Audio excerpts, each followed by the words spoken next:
So, to open the session, I would like to set a bit of a context. Cities occupy just 3% of the Earth's land surface, but are home to more than half of the world's population. And this number is projected to grow to 70% by 2050. They consume 75% of the world's energy, and only 25 megacities are responsible for 50% of global greenhouse gas emissions. Cities are complex living organisms that will need to address several priorities in the near-term future: climate mitigation and adaptation efforts, provision of affordable and adequate housing, provision of basic services and infrastructure, and ensure social inclusion and meaningful engagement of communities in the transition process. The challenge might seem massive, but cities have been leading on a lot of innovation to address these challenges by using a diverse range of tools, from their procurement policies to climate budgeting. In order, together in this room, to have a collective vision what our cities could look like in 2050 if we are aligned with 1.5 degrees and Paris aligned, I would actually like to invite audience for a really short exercise. Could I invite you all to please close your eyes for a minute? Now, imagine you're in 2050, we are 1.5 aligned, and you are in your house, you're in your home. What does that house look like? What is it made of? What is the view that you're having from your window? It's a midday and a nice sunny day, or maybe a beautiful rainy day, depending where you are, and you're stepping outside of your home into your neighborhood. What kind of connections do you have in your neighborhood? What kind of spaces do you encounter? What kind of functions your neighborhood carries? Then you have a chance to take a brief bird-eye view into your city. What is the infrastructure that surrounds this city? What are the type of connections? What does that city look like? Please keep that image in your mind as we go through our session, because we will be talking today about the tools and solutions that will help us to achieve that vision and make sure that it's not only in our imagination, but is also part of our reality. With that in mind, I would also like you to share that if you have access to internet, we will have a QR code on the screen briefly. Please go to the Mentimeter and write 3 words. What did the neighborhood that you imagine look like? What it was characterized by? So we can also see what is the collective vision that we're discussing today as we are setting our footsteps towards the future.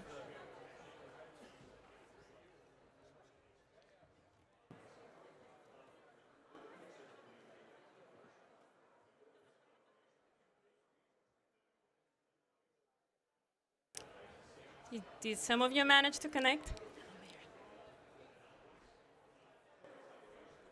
We'll now start seeing a word cloud with the words that characterize the city. I hope you all can associate with them. It's green, it has forests, it's fair, it's a just city, it has no pollution, it's nature-based, it's a city with happy people, and that's the most important. People are at the center of our cities. And with that vision and with that collective imagination, I would like to invite Yves-Laurent Sepouval to invite our keynote speaker, Anna Claudia Rosbach, the Executive Director of UN Habitat, to the stage. Yves-Laurent, would you like to? Yeah. Just a few words to tell you that this is the buildings pavilion.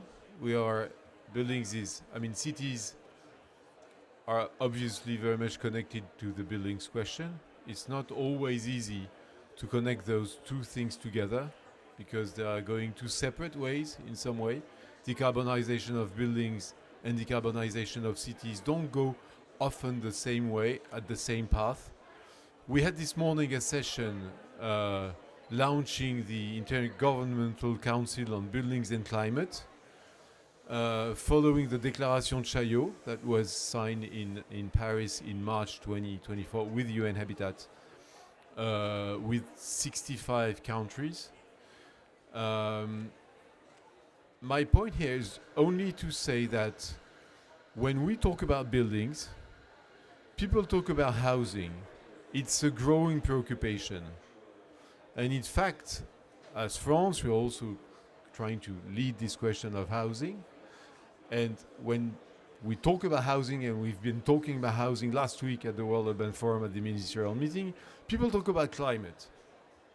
So just very happy that this session takes place and that this link between buildings, housing and cities is made through your presence. Thank you.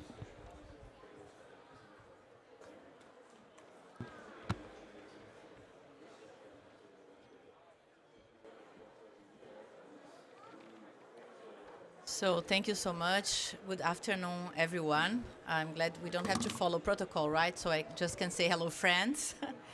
And yeah, thanks for organizing that. Actually, I feel very much at home with this subject because this is an area I have been working with for a long time already. And I hope that from this new position as Executive Director of UN Habitat, I will be able really to help connecting these dots globally because I think it's one of the major challenges that we face, right? So first of all, understanding the interconnection of things. So why we are at COP, right? So we want to make the case for the importance of cities, which are our big homes, and vis-a-vis the preoccupation and the concern that we have in protecting the planet. So we're still learning about that. We just launched at the World Urban Forum the World Cities Report on climate, focus on climate. And we will have the upcoming IPCC series report. So I believe we're still in the process of understanding the very complex interconnections and see, from which angles and perspectives we can act upon from our different standpoints. But one critical aspect that in relation to the point specifically raised, buildings and sustainability of the buildings and the sustainability of location. Because usually when we talk about sustainable buildings, we forget location. And location is a critical issue, right? And if we look at urban sprawl, we are growing much more in territory, actually 50% more than in population. So the big question mark is, do we need to grow so much in territory? Do we need that? So can't we work around densities? Can't we work around utilized vacant spaces in cities? Can't we work with urban renewal?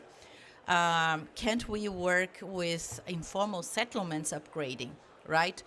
In order to minimize this expansion. And this expansion is being happening, led pretty much by housing, I would say. And then there is formal housing, there is informal housing. We have the acute case like Peru, for example, where in the last 20 years, 90% of the urban growth was informal. But we also have formal urban sprawl, right? Formal for the rich, but also formal for the poor. Unfortunately, we are not able to connect social housing, affordable housing, to good locations. So we're still building in the most peripheric areas because this is where land is is cheaper. So we cannot afford to build in well-located areas, even if the government is subsidizing. The market also cannot afford to build affordable housing because otherwise the prices will be too high, and then people cannot buy. So the aspect of land is fundamental because if we can work around land, we can minimize one of the most expensive inputs for housing, and then decrease the pressure on costs for both government, but also for the people, right, that ultimately goes to the market and buy.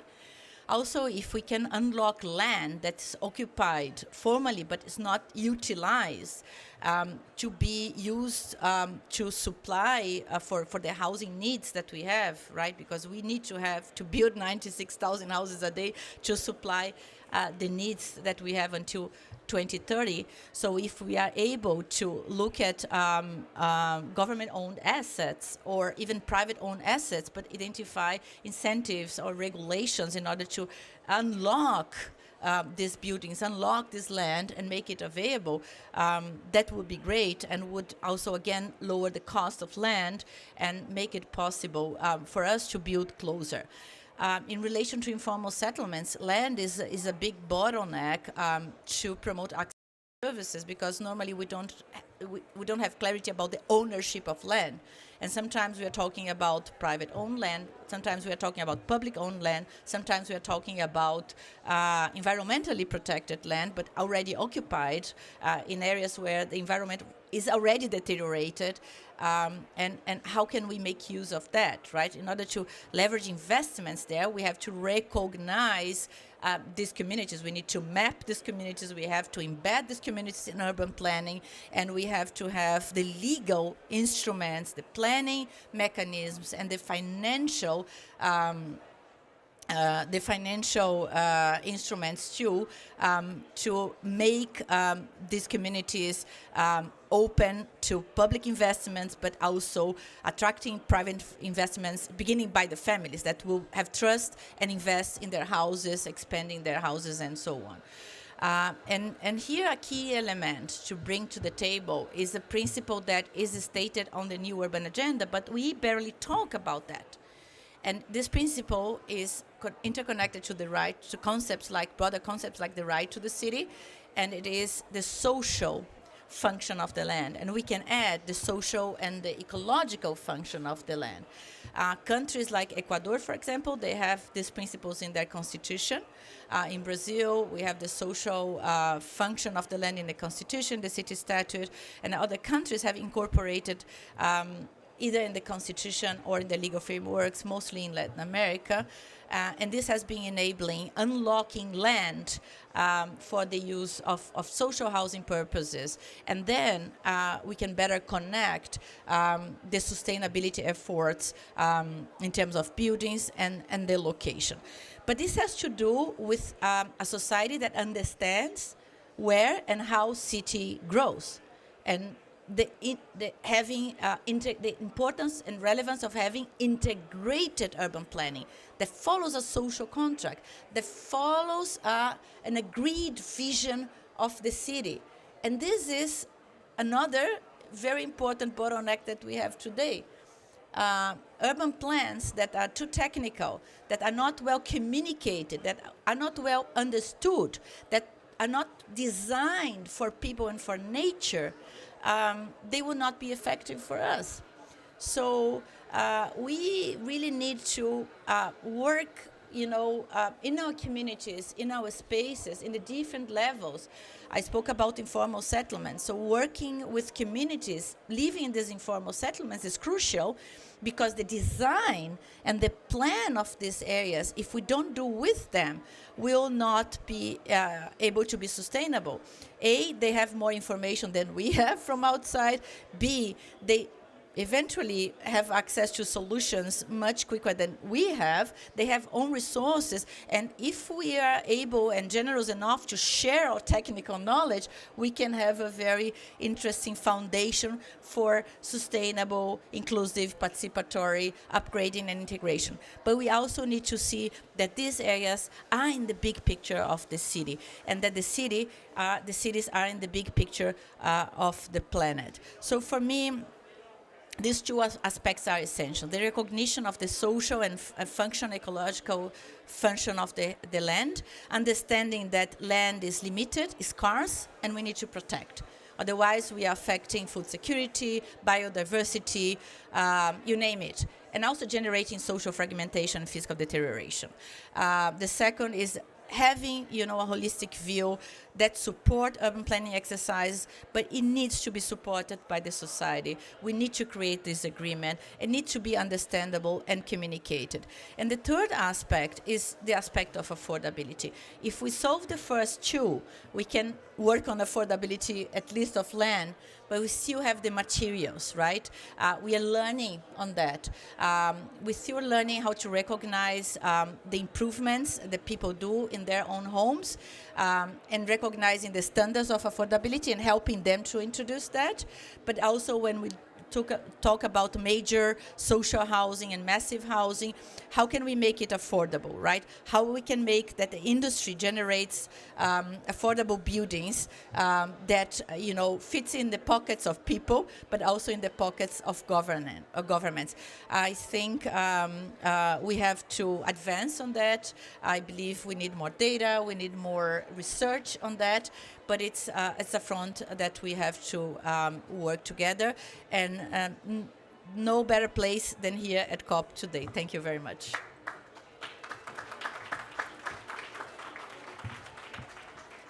Thank you very much, Director Rosbach. It was really good. Thanks for showing us where opportunities lie and the range of different contexts that the cities operate within, and for bringing a very fundamental point on unlocking the land use as a driver for addressing the city's need, and which needs to be integrated with planning approaches. And this will also help us to unlock and address the fundamental issue of affordability within the cities. And with that, I would like to invite our next keynote speaker, Mr. Mohamed Sefiani, Mayor of Chefchaouen, to tell us, as an example of his city, how Chefchaouen is transforming itself from Morocco's blue pearl to being a truly green city.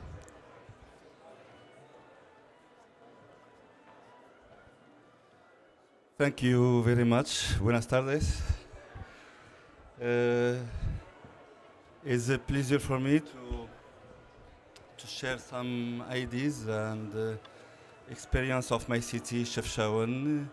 Chefchaouen is an intermediate city in the north of Morocco, and Chefchaouen is painted in blue and committed to green. It's the blue city of Morocco, and we have took local engagement to transform our city, a green city, ecological city, at the political level, local, and with a participatory approach. Sorry for my English. If I need some words, you will translate for me. We began with the vision, because very important before to start working, have vision, but not the vision of the mayor. The vision shared with the elected people, with civil society, with the companies, with citizens in the city.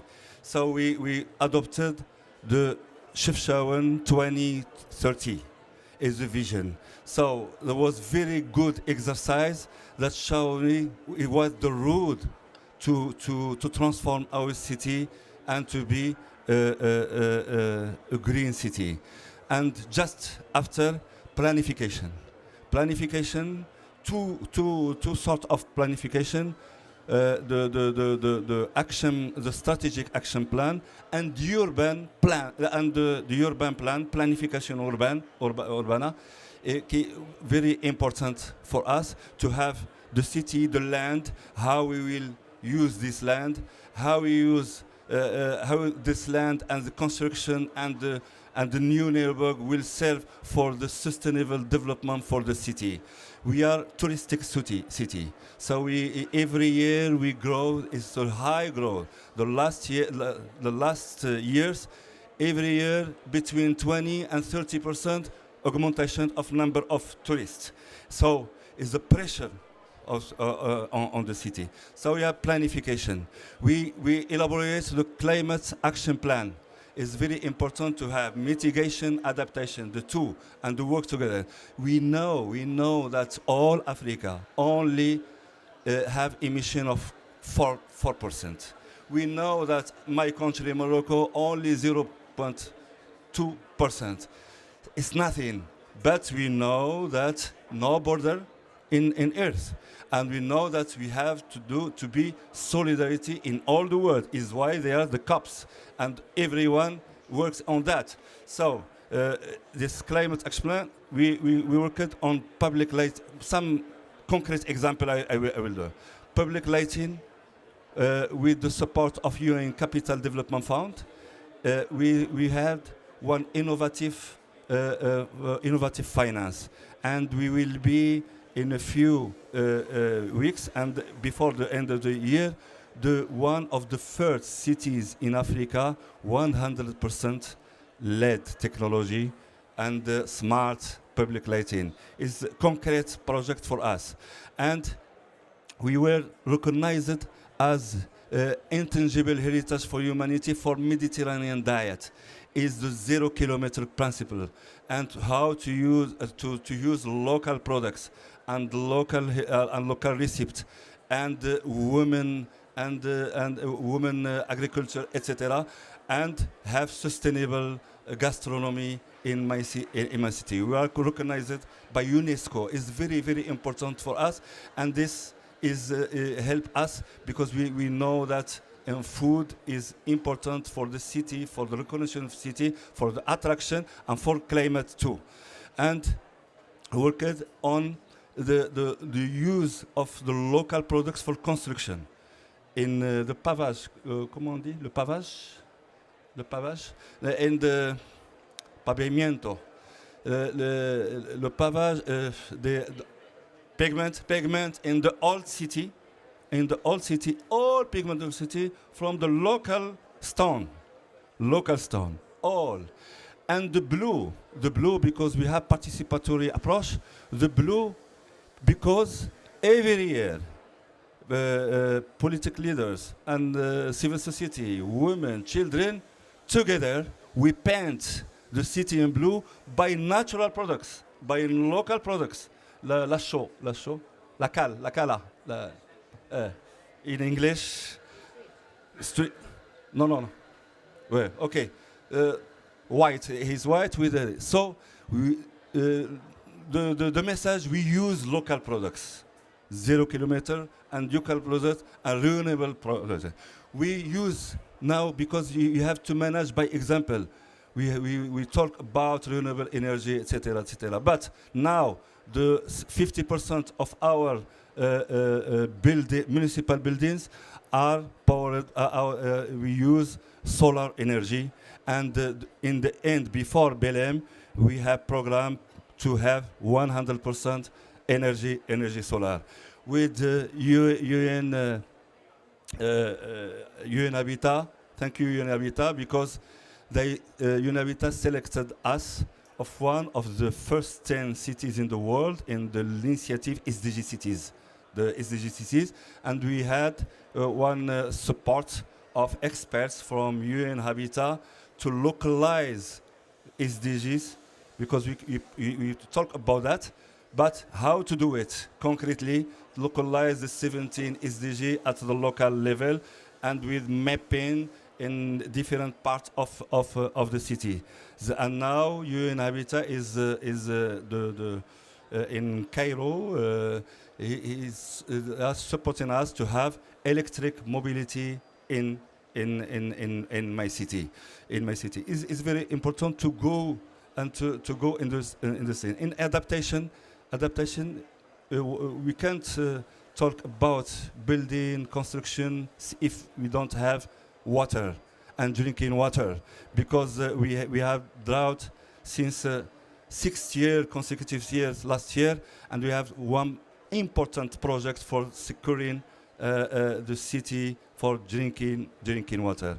And I will finish by the sustainable building, because we decided that the new construction that must be sustainable with the thermal isolation, etc. And we took some old building, we transformed from normal building to sustainable building. I think it's very important to work with UN agencies, with multi-level action because we have the support of national government, the region OC, yes. I think OC is very important to be part of the networks of cities. And for that, I am vice president of ICLE, and you know that ICLE is playing a great role, is coordinating the LGMA, local government and municipal authorities, and they are sharing best practice, we are building capacity and facilitating the access to finance. Now it's easy, we want to be easier, but there are many pilot projects in that. GCOM too, because I am GCOM, the Global Covenant of Mayor for Climate and Energy, and it's good to have measured the inventory of emission and to implement with methodology the climate action plan. Finally, I think that we say that more than 70% of emission comes from cities. Yes, but less than 10% of finance to implement our climate action plan goes to cities. I think we must, at a global level, with the help of the UN agency, to do more responsibility, yes, to city, but more resources, more technical assistance to have a green and sustainable cities. Thank you very much.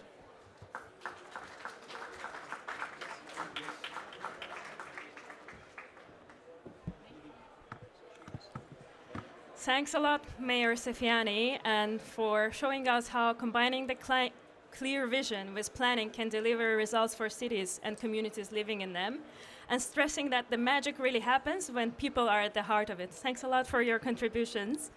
I know that you have to both rush to your other commitments, but thanks a lot for being here with us and setting the stage for us. Really appreciate it. Thank you.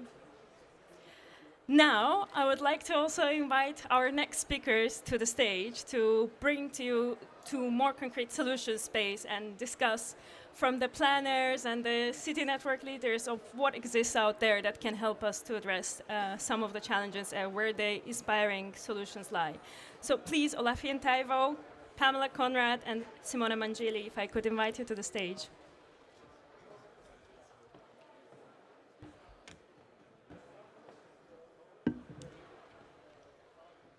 So, Olafien Taivo is a convener of the Commonwealth's Young Planners Network and co-chair of Planners for Climate Action. And if I could invite you first to reflect in that 2 minutes or more than a minute session that we did, what was the vision of the city that you had for 2050? And since you work with the planner networks, could you tell us a bit more how planning can take us closer to that vision?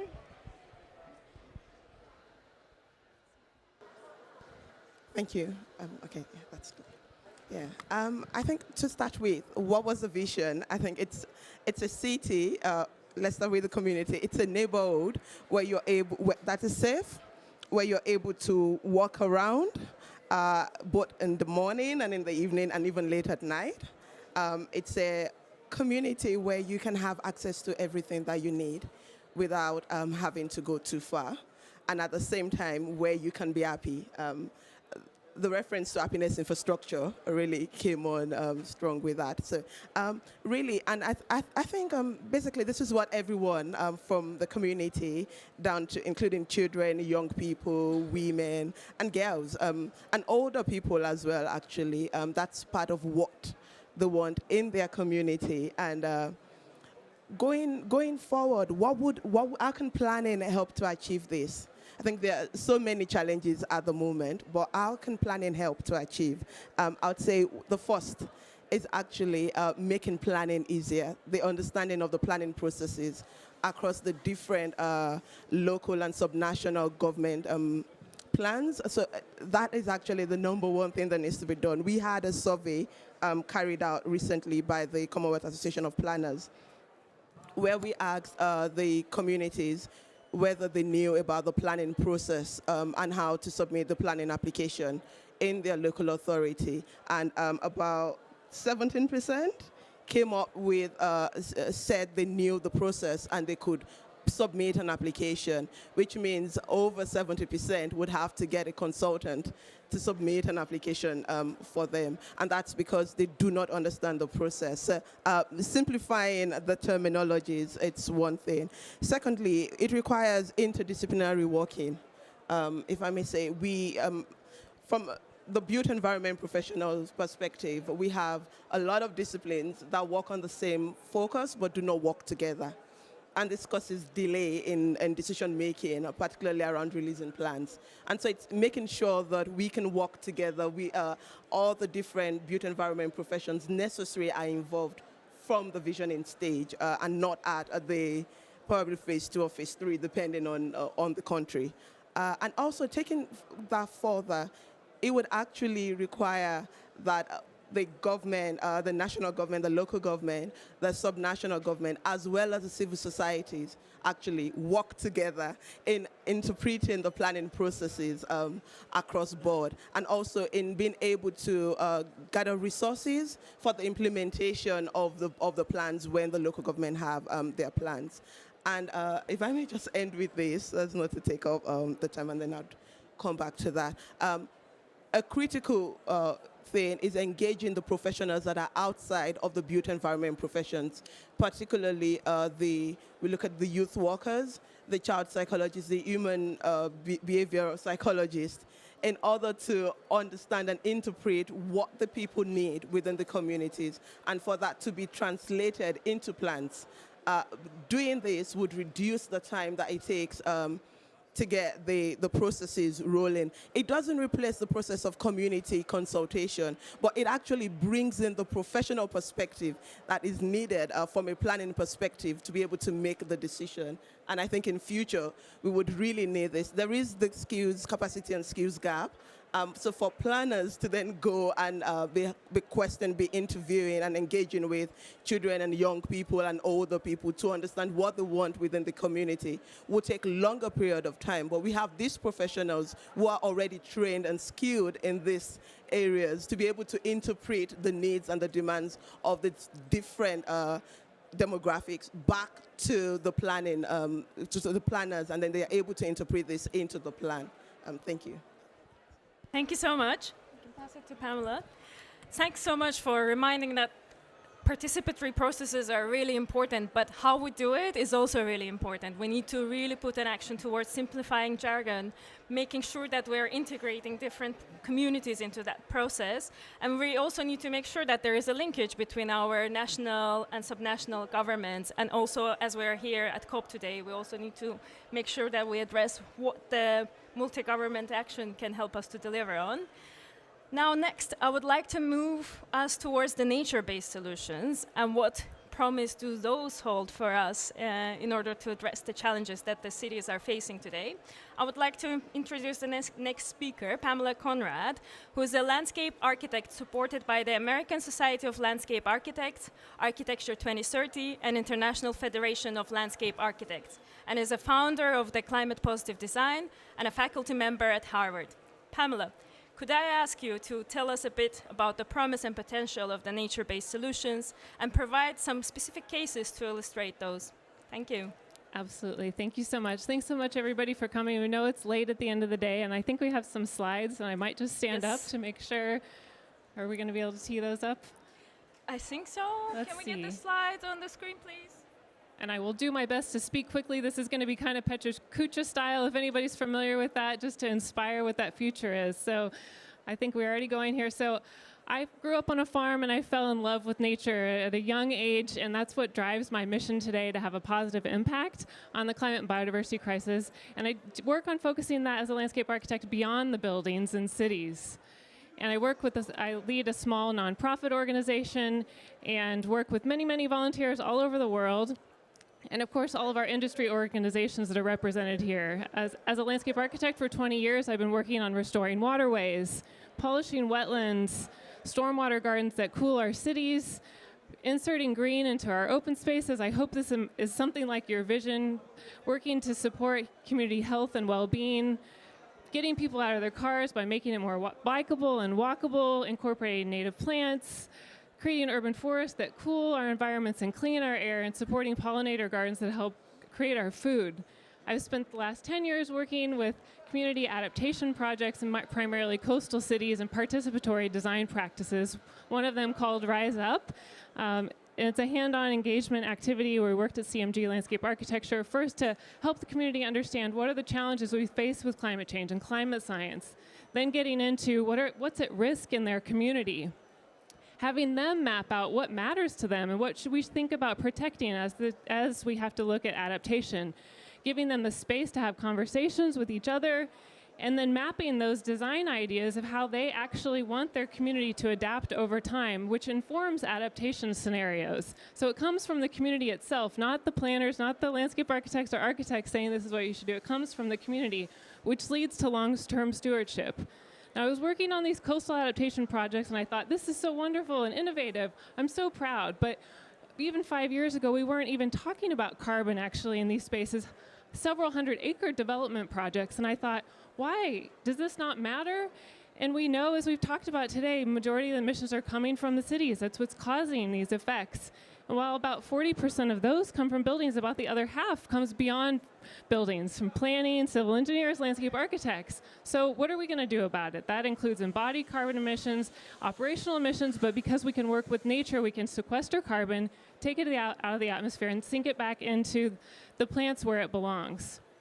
So I thought as I was designing these places that my projects were really sustainable. When I started to measure that in a spreadsheet, I was really shocked. This couple acre project would take almost 15 years to offset its carbon footprint. And I thought, oh my gosh, well, how could I have made this better? But once I had that information in front of me, I realized I could have used lower embodied carbon materials. I could have planted more trees. I could have done a number of things that still caused a good public space. And instead of it taking 15 years to offset itself, it could have been accomplished in 5. And that pattern continued. Looking at other urban spaces, this one would take almost 200 years to offset itself. It was frankly quite embarrassing. But again, what I realized it could be accomplished in just 20 years instead by thinking smarter about how we design and create our cities. So to help us meet those, change our business as usual, I realized I have to change how I design business as usual as an individual, my firm, but actually as our whole global profession, because right now we're seeing net negative impacts in what we do. But if we start making those small changes that I was showing in those examples, we could actually reverse the curve and sequester upwards of a gigaton of CO2 out of the atmosphere in the coming decades beyond offsetting our emissions and setting a more ambitious goal of being net positive or climate positive instead of just getting to net zero. So that's what we're after. And so I realized that we needed tools, resources, and guidance to help us get there. So I launched the Climate Positive Design Challenge. It sets targets for how many years, ideally, a project would offset itself. Of course, you have to reduce your emissions and increase sequestration to get there. But that's the general goal to lead to that ultimate drawdown that we're trying to get to. So I developed a free web-based app called the Pathfinder, and it's designed so you can add just simple quantities really quickly of the materials or your trees. It tracks embodied carbon, operational carbon, carbon sequestered, and we just added benefits. So now you can see how you're also increasing biodiversity, how you're reducing your water usage, how you're cooling your city, and supporting equitable communities. So it goes like this. I'm going to go through this really fast, and I know we're running out of time, but this is how it works. You go to the website, go to education, and use Pathfinder, and you'll see you can start a new project or edit an existing one. What you see in here is you can start to change your materials for your projects. So that's concrete or your paving, all kinds of things that we use in the cities that we create. Once you select it, it pops up over on the right, and you give it some basic area and depth, and it gives you a red number for the embodied carbon emissions. So really quickly, you can start to understand how is that impact that we're making in our cities and all the design choices that we make. You can add trees and plants, ecosystem restoration, and so you can also start to see how much carbon you can sequester in those places over the next 60 years. So that starts to tell you a years to positive score on the lower right-hand corner right there. And then from there, you can get into your operations. Are you using gas-powered equipment? Are you using chemical fertilizers? How can you start to change those things? As we know through good planning practices we can do, right? We can set policies. You can also now see biodiversity impacts, how you're getting a biodiversity net gain. You can monitor your existing ecosystems and how we want to protect those. And then ultimately, you can understand the connectivity that you might want to have between ecosystems nearby your site. So once you get through all that, okay, there's water conservation too, so we're targeting water usage reduction across all of our projects. We also want to look at how we can cool our cities, so you can start to see if you're in a severe heat area and how much you might want to shade through structures or trees. And then from there, we're still going, I know, I'm trying to wrap things up really quickly. If you're also working in an underserved or overburdened community, you can understand that, so you can start to increase your community engagement, because we know it's so important to work with communities that have done the least to make these causes.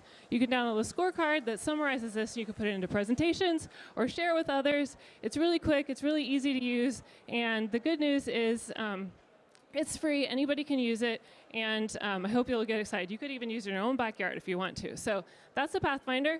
All right, now, why are we doing this? It's because it creates a feedback loop. So once we start to measure, we can look ourselves in the mirror and decide how we can evolve, how we design, how we practice, how we advocate, and we educate and communicate the next generation, because what matters is we shift from an individual impact to a collective impact, which is so much bigger when we work together. And it's really great to see in 5 years we have over 13,000 projects logged. We reached almost all the countries in the world, which is amazing. We have official projects, which is over 1,000 logged, and those estimate planting 2 million trees, which is a net drawdown of equivalent to over 500,000 cars by the year 2040. So you can see how it starts to add up over time. There's so many things we can do to make our cities more walkable, bikeable, reduce those emissions from materials, protect our existing ecosystems, plan as much as we can, and we know we need to target those high-emitting materials like concrete and steel, and increase our transit and mobility around our cities, connect underserved communities, make cities better places, utilizing spaces, and we know how to do that now, especially targeting our concrete and steel high emitters. We can also use less of those materials over time, especially when we're working on adaptation projects. We need to give ourselves space in the early planning stages so that we don't have to put concrete and steel and big walls up, right? We need to set our buildings back away from the shorelines so that when we're working on projects, we can start to reduce those emissions. We just start to design out those materials. We honestly need to start doing more with less. And setting goals from the beginning with projects, reusing materials, protecting our forests, setting those goals with your clients early on, or whoever you're working with, getting aligned and tracking that progress all along the way, it makes a difference. And this is what is just recently built. So using reclaimed materials on site, protecting those existing ecosystems, connecting with community and biodiversity and habitat, and minimizing our carbon footprint. We've also just launched a guide yesterday that you can download. There's lots of project examples if you want to learn from those. And the good news is that people are doing this all over the world. So now we're talking about not just mitigation, not just adaptation, low carbon resilience in places, connecting that people in the UK, all over the country, all over the world, scaling that up, doing it in Spain, addressing heat, protecting our trees, creating housing as well. And I think the main thing is that we need city policies to help us do that, right? So some cities are adopting it, like Toronto, for example. And so we want to make sure that now we're encouraged to do this because it's a real opportunity. Most of the infrastructure that's going to be around in 2050 is not yet built. This is a huge opportunity to sequester carbon, to make a green transition, make it more equitable, support my biodiversity, heat, and ultimately health and equity at the end of the day for those communities that have done the least to these causes that we're seeing today. Thank you very much. Thanks so much for illustrating so vividly how looking into the impacts of our designs from the beginning based on evidence and data can help us to make different decisions. And that when there is a will and ambitions, there are tools to help us to reduce emissions and build better. So thanks a lot for your contribution. I would like to move now to Simona Mangili, the Executive Director of Carbon Neutral Cities Alliance, to tell us about the policy tools that the cities hold and they have been successfully using in order to address the climate change. Thank you, Nazakat. It's a pleasure to be here.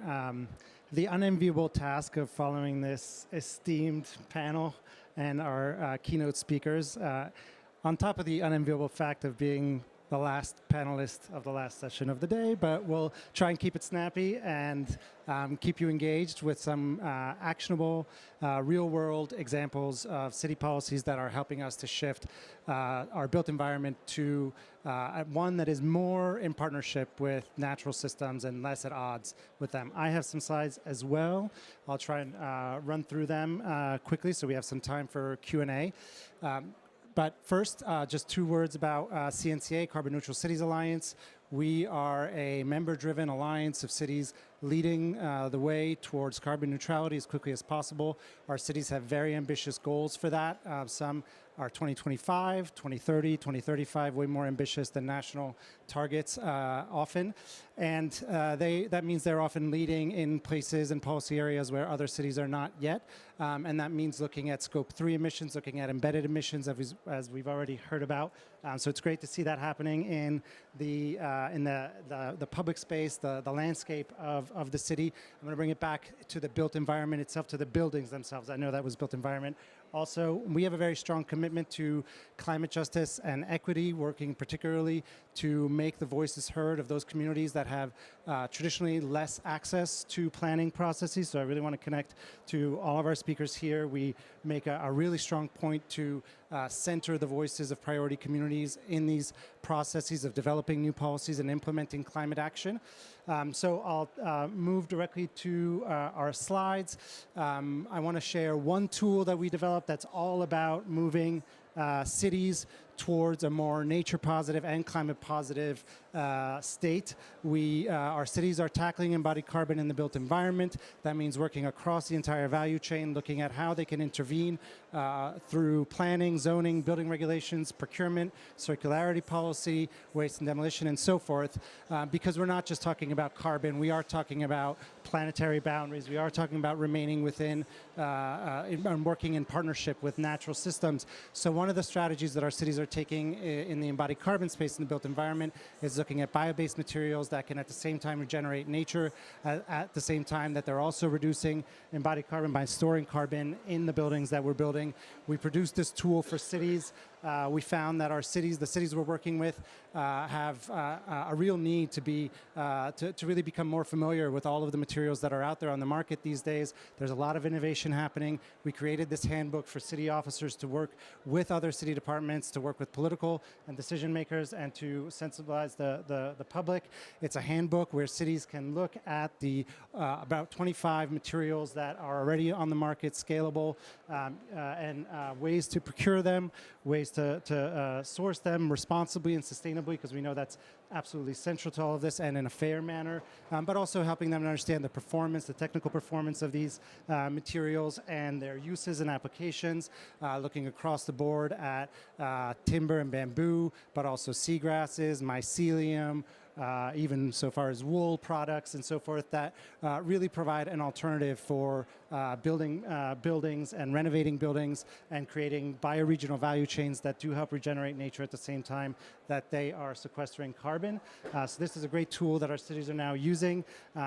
Quick scan to find the handbook itself, but happy to make that available after the session as well. Next example I want to show is directly from one of our cities we've been working with, the city of Helsinki, to talk about examples that are actually in construction at the moment. This is one of the best examples I like to think of. This is where city policy is really enabling innovation and the market to respond. So it's really a partnership of sort of understanding where the market is at, defining the enabling conditions that the market can respond to with innovation, and then setting policy based on that. So going back to to UN Habitat, the executive director's point about the asset of land, the importance of that asset. The city of Helsinki owns over 60% of the land in the city, so quite a bit of control and quite a bit of leverage over what happens with that, and using that wisely to create affordable housing, to create carbon neutral buildings. This is an example of one tool the cities have, carbon scored land sale competitions, where the city allots a piece of land, puts it up for tender for design, and sets different limits that designs have to meet. Obviously the architectural design element is important. It's 50% in this particular case, but the other 50% is all green design oriented. And importantly, there's an embodied carbon metric here, a ceiling of 12 kilograms per cubic meter over the course of 25 years that designers have to meet. And they put this plot up for land. It was their first experiment, having done some research on where buildings are coming in.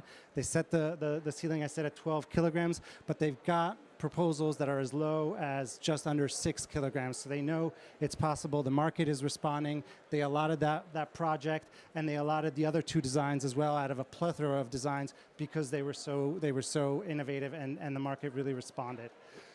Another example, not too far away, Stockholm Mass Consolidation Center. We're talking about circularity. There's a lot of construction projects that produce a lot of materials that are excavated.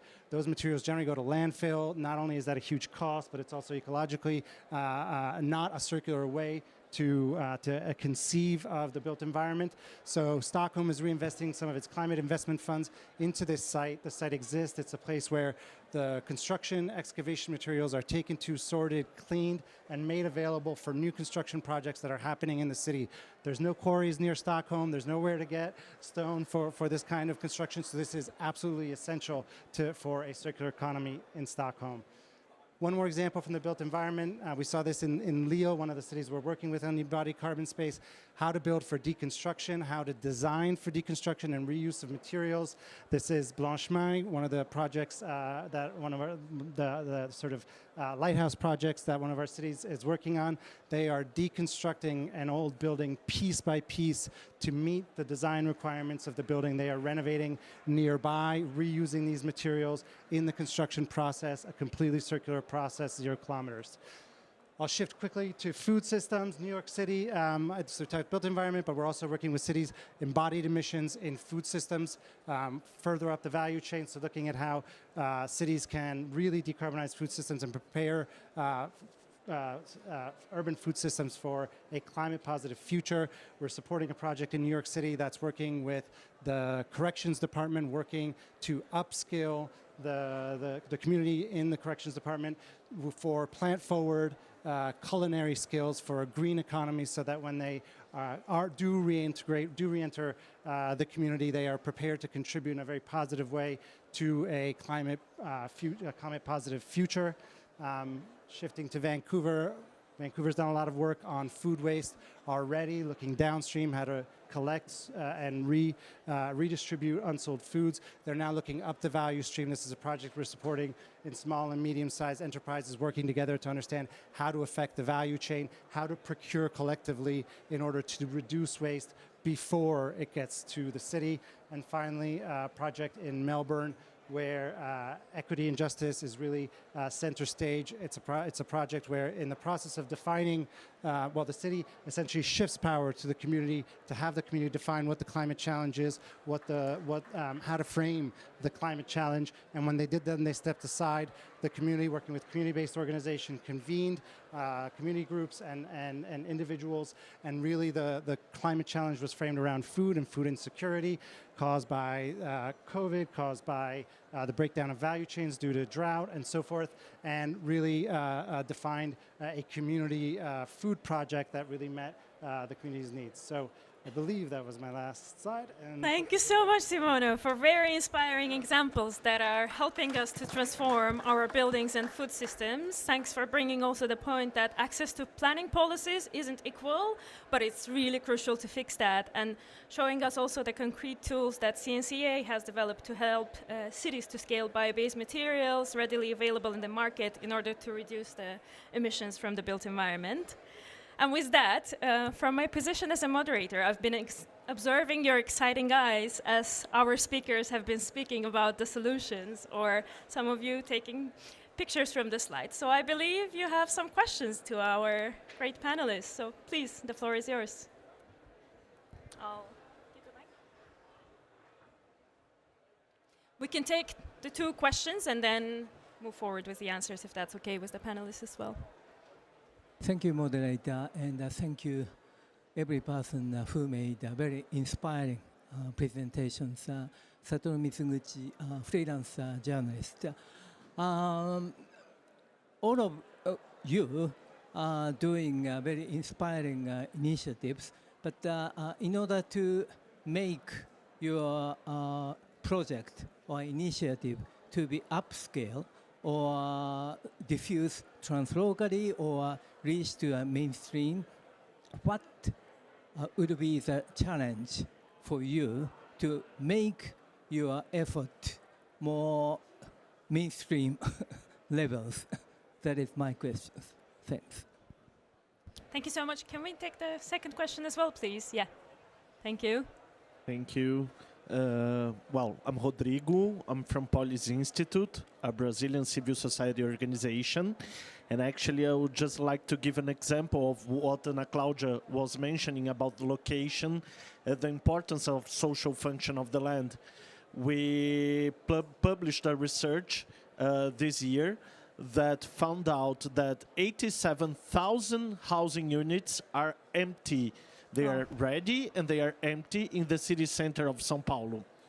We also have more than 100,000 square meters that could be built in the city center.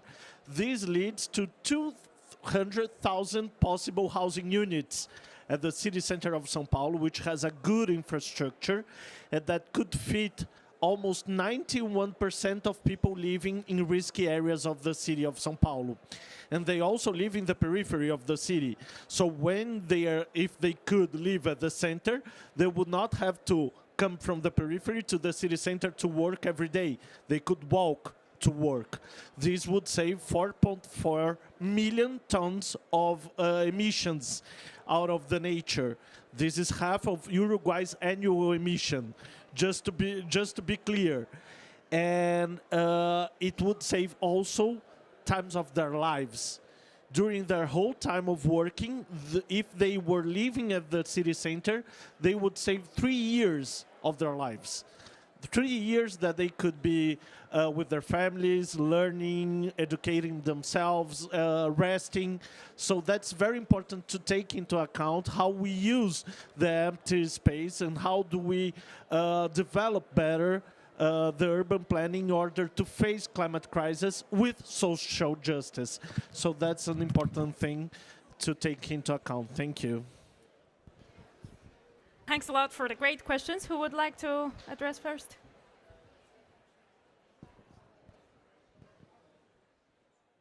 Just to respond to the first question about scaling, and I probably failed to mention that the theory of change of our alliance is precisely that these leading cities are charting new pathways, and then our job is to disseminate those learnings and those innovations, and we do that through a number of platforms. One that we recently launched is a collaboration with a platform called Apolitical, which has over 250 civil servants already on the platform across the world, 160 countries where we're sharing these innovations. But I think one of the other important considerations here is that beyond demonstrating the pathways, there's a real need to work across the global north and south in a way that we're not at the moment. So also touching on some of the considerations that came after, and we're very much interested in partnerships that help us to do that, that help bring lessons from the global south to the global north and vice versa, and really create an equitable discourse. Good answer. Well, I'll jump to just probably the first question, since I focus sort of beyond the buildings, and I think it's a really good one. You know, what are our challenges is scaling, and I'd say for us it's two things, primarily policies and financing for nature-based solutions. So we know that nature-based solutions are 50 to 70-ish% more cost-effective than gray infrastructure, but they are still largely underfunded. So it makes sense. It's cheaper to plant 1 square meter than it is to pave it, right? It makes sense at the end of the day, but somehow we don't have a lot of funding going towards this work for the public realm for nature-based solutions. So we need to shift our priorities, really, to value nature in our cities, to see the benefits that are going to come out, and we also need policies to help us support that. That mobility project I was talking about, we changed the municipal code to get cement substitutions in the concrete for the paving, but we couldn't get it in the infrastructure, the bridge foundation. So there was a policy gap to actually getting the carbon reduced in that aspect. We also don't require numbers of trees. We don't prioritize open space. We don't have regulations on not degrading our ecosystems. And so there's a lot of policies in place for gray infrastructure, other things that aren't necessarily helping our environment. So if anybody in the room is in finance or policy and would love to talk after this, we could really use your help. So thank you.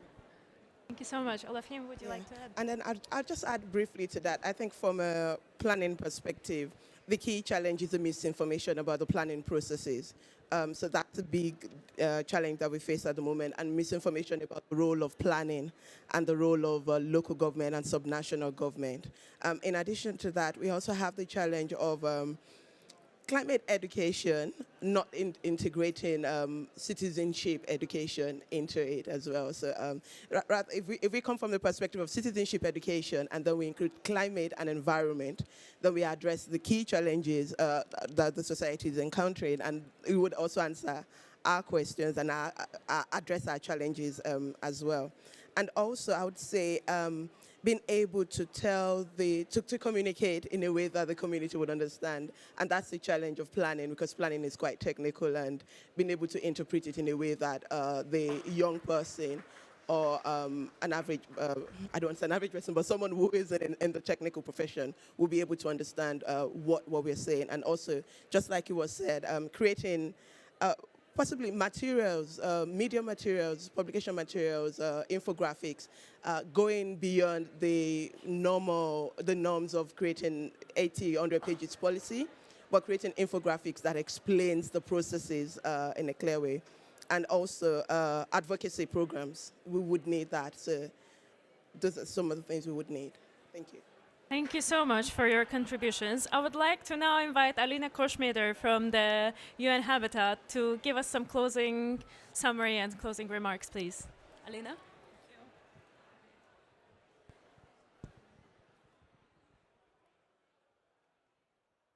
Thank you very much. I will try to be very short, because it has been a very inspiring session with many visionary interventions. Maybe just to summarize everything that has been shared in maybe 6 points about how we actually envision our cities, our neighborhoods in the future.